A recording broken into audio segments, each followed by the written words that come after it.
Hit for us. Yeah, He's got a spur. I got a hit. I got it. Let's go. Nice. There's a lot. When Osho released, I decided to jump right into the continent, as a new map, in my opinion, is the best opportunity to provide both new content to players and fix long-standing issues with the game. I've since spent over 25 hours spread out through all kinds of playstyles on the continent, but its novelty has been quickly overtaken by frustration due to hard times when finding fights, and getting completely overwhelmed once you try to take on any of the Osho zergs. It made this continent one of the worst experiences I had with the game, and I want to pin down why that's the case. First off, plenty of massive fights on Osho form right away due to only having 3 lanes available for each faction. When any of them end, defenders redeploy out or to the next base in the lattice line, and the massive vehicle zerg that Osho seems to encourage gets bigger and bigger. So now these 40 plus players will roll down the lane in their vehicles, and there's no way any of them will abandon their tank to go fight an enemy zerg on the opposite side of the map, because they're afraid of losing their precious nanite investment. Whereas on other continents you'd frequently at least see vehicles move in outer zergs to fight at hexes with more balanced populations. Zergs would over time balance themselves out by being boring, but on Osho the massive distances between bases make it feel like leaving the zerg to find a better fight is more effort than just staying and hoping that enemies will turn up. Due to the added spawn system revamp, the opposite is currently happening. As of now, you will usually not be able to defend a base further away by spawning directly on it. Another spawn at a closer base is often required, but new players and veterans alike either don't bother or aren't considering it. Similarly, instant action will often throw you right into your own zerg, imbalancing the pop even further. Now somehow players will need to be convinced to go up against zergs in hopeless massive fights where you find an enemy or tank at every single corner.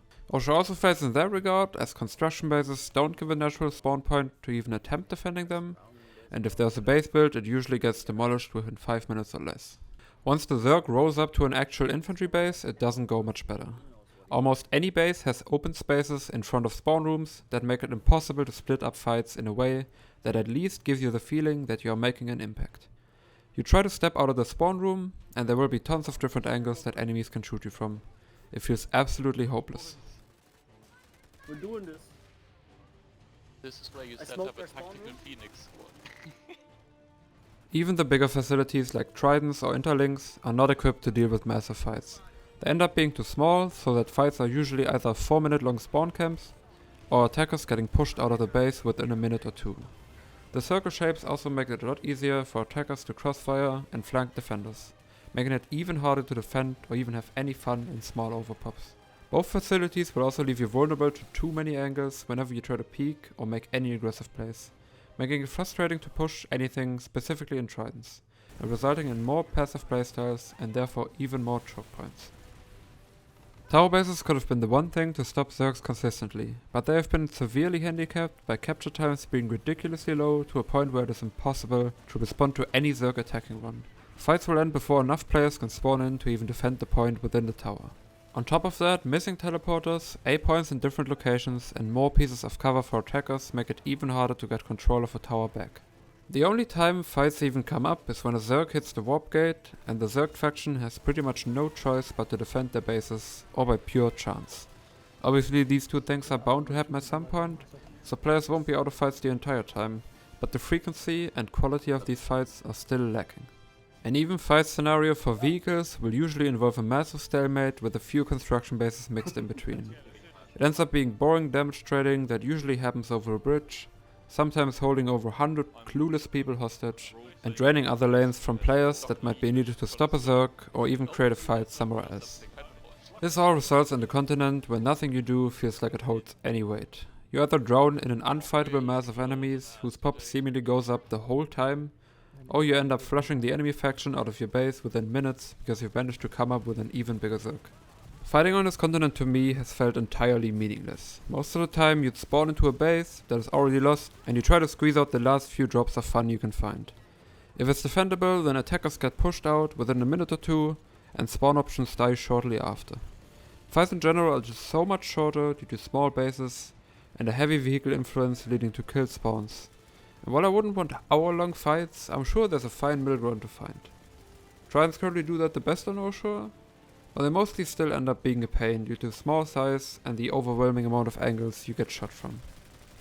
So is there an easy solution to this? I'm afraid not.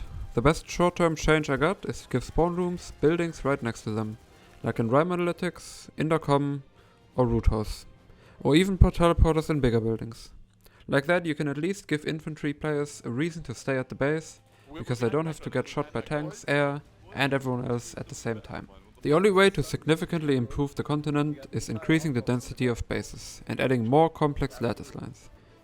Just as an example, Osho is currently sitting at 47 bases, with 20 of them being construction bases, while Hossen is at 84 bases that are connected by dynamic lattice lines that allow creating impact on the map with less than 50 people and choosing between more than 2 fights at a time. I get that the intent is having big spaces to have tank battles on, but the lack of cover and serious elevation takes away so much depth from the vehicle combat that it ends up boiling down to tanks lining up to exchange bullets with each other. I can't imagine that was the actual intent of the continent.